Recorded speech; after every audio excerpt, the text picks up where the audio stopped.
Pasko na naman. Kailangan ko na naman mag-isip ng regalo para sa mga kapatid ko. Sapat na kaya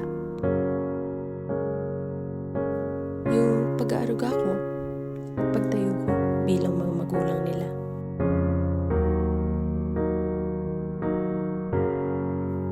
Minsan, pakiramdam ko, mas mahalaga pa yung mga material na bagay kaysa sa akin. Ano nga ba ang magandang regalo? Nasa paraan ba ng pagkakabalot nito? O di kaya sa nilalaman nito? Kailangan ba ang mga regalo ay mamahalin? O kahit munti, ngunit puno naman ng damdamin?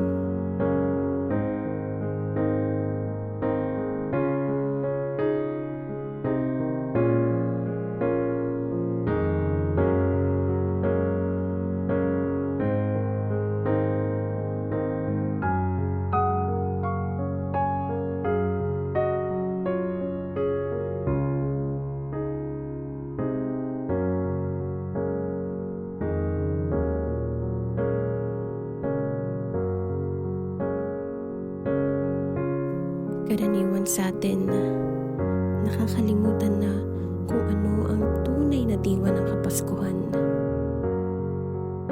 Hindi matutumbasan ng kahit anong mamahaling regalo o mga material na bagay.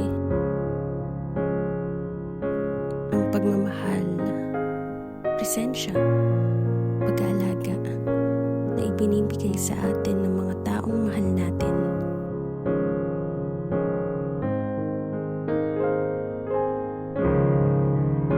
Yun ang pinakamaganda at pinakamamahalin na walang kahit anong makakatumbas ang maaari mong matanggap ngayong darating na Kapaskuhan. Kaya naman, naway mas bigyan natin ng halaga ang mga nagbibigay ng regalo kaysa sa mga regalong ibinibigay.